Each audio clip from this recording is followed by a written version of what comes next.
Alright, we finally get to the scary interview that I am sure you will be stressed about. Hopefully, after watching this video, you will feel a little more comfortable going into it because I promise you it's not as bad as you might think. Before we get into anything, I want to quickly review something that was in the preparation video, and that is the 4 tenets of medicine. If you watched that video, then you will remember that I told you to use these as a foundation to a lot of your answers. Interviews are meant to gauge your qualities as a future physician, and if you can weave these 4 things into some of your answers, it works in your benefit. This will be especially important if you are ever asked an ethical question where there is a dilemma. An opportunity to justify an answer with one of these 4 tenets should be taken. Okay, let's talk about the big day itself. So, regardless of whether you are in person or virtual, the interview day will be pretty long. That's because on top of the interview itself, you will have lots of allotted time to socialize with other applicants, or there might even be an official event in the morning before the interview starts.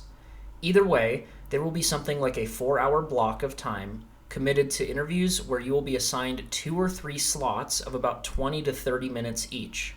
That's right, you'll be interviewing more than once, most likely, with different people. Because your interviews will only take a small percentage of the entire block of time reserved for everyone, you will have lots of free time to either hang out, meet other applicants, or try to prepare for the next interview.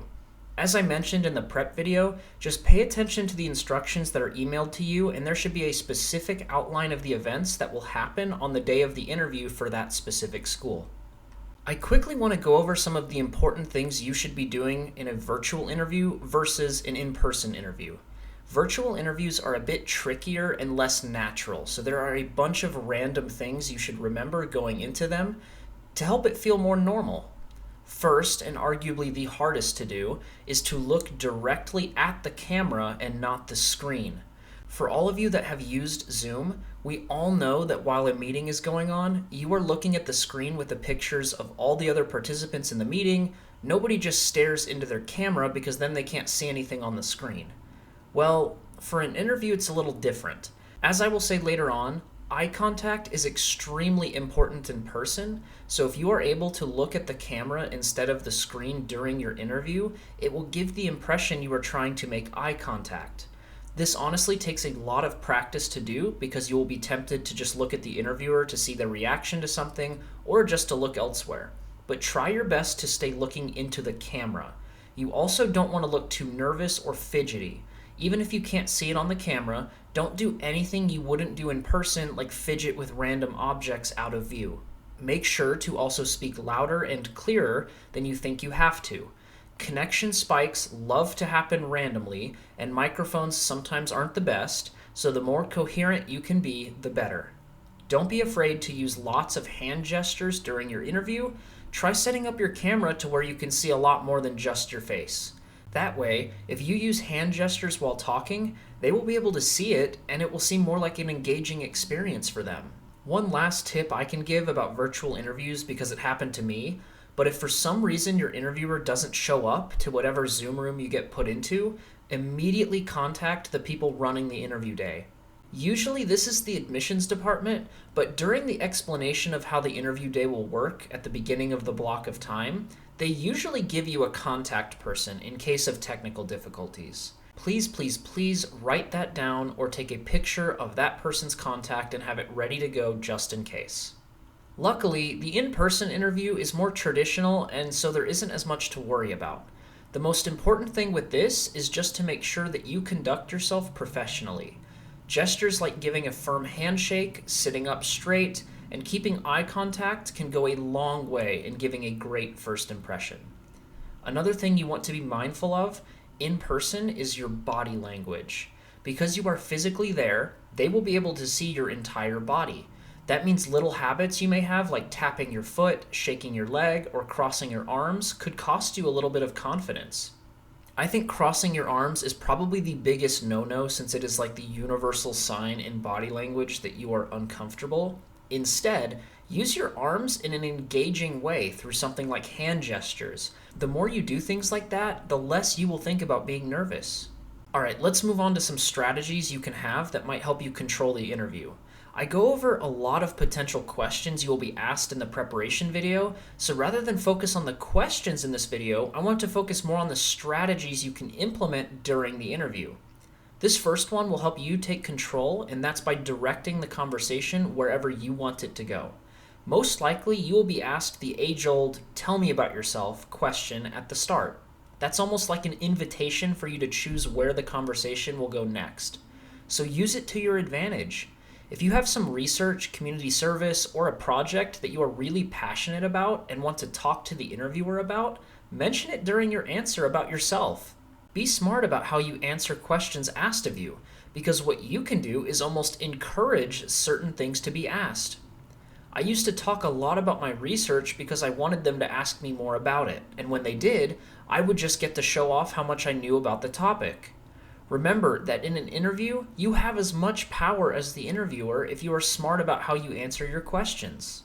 The second strategy for a good interview is to keep things more casual.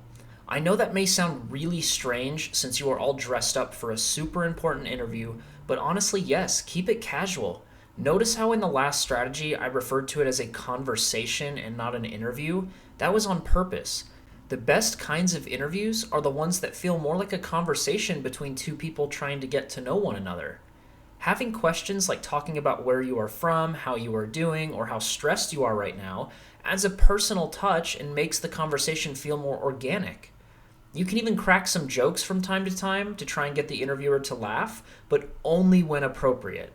I remember one of my interviewers being like 2 minutes late because he was using the bathroom, and so when he came in, the first thing he said to me was, "Sorry, I like to read research from JAMA while I'm in the bathroom." Rather than just sitting there and waiting for the quote-unquote formal interview to begin, I just instead asked the guy what kind of research he likes to read in the bathroom. We then just had like a 10-minute conversation that took up like half the formal interview, and I remember at the end of it, he told me that he was going to personally recommend that I be accepted because he really liked my personality. Spoiler alert, I ended up getting an early offer and attending that school. So just remember, make it a conversation, not an interview. The third strategy you should absolutely utilize is to be animated in everything you do. Basically, the fake it till you make it mindset. The happier and more excited you act, the more your personality will come off as likable.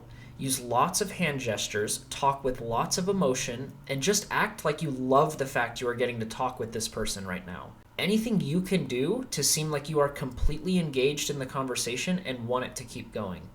Everyone wants to avoid acting nervous during an interview, right? Well, if you consciously try doing this strategy, I promise you will completely forget about being nervous.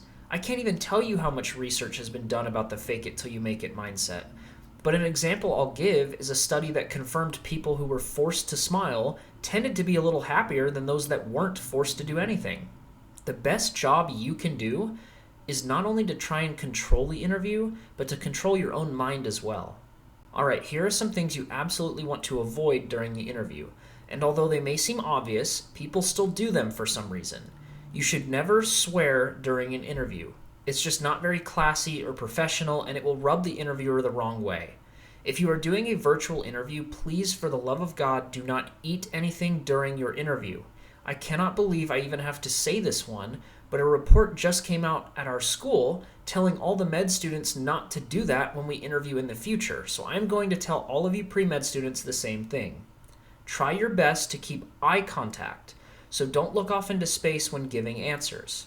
Then, some of the more obvious things like looking uncomfortable, being rude, or acting entitled should absolutely be avoided. The last thing I'm going to say that you shouldn't do is something that you might be guilty of. If you are asked what your greatest weakness is, do not say that you are a perfectionist. It is the biggest cop-out and unauthentic answer ever. Even if you are being serious and you genuinely think that's your biggest weakness, I promise you it's a bad answer. Instead, try to be honest with yourself. If you have trouble with public speaking, being social, or really any aspect of your life, just be straight up with them. However, don't just leave the answer there. First, mention what weakness you have, and then finish by stating how you are either currently working on it or how you plan to improve upon it in the future. Then we finally get to the end of the interview. Most likely, the interviewer will ask if you have any final questions for them before you wrap up, and you should absolutely take advantage of this. Don't just be shy and say no. Use this chance to leave a lasting impression. Ask the interviewer a thought-provoking question that makes them think as if they were the ones being interviewed. Try to stump them. I mean, don't ask them something completely random. Ask them something that might pertain to you. You don't have to use this one, but this is the go-to question that I asked every interviewer I had at the end, and it made a lot of them have to think. I would ask, how would you define success for a graduate of your school? Not only is this difficult to answer, but it implies you are trying to learn about how to best succeed in their program. Questions like this that make the interviewer think will leave a good lasting impression that will help them not forget about who you are in the pool of applicants. If you want to just straight up use this question in your interview, go for it. I highly encourage you to do so. Otherwise, try to think of a question that will leave an impact. And just like that, your interview is over. You might have multiple interviews, or you might only have one. Either way, you should approach each and every one the exact same way using the same strategies laid out in this video.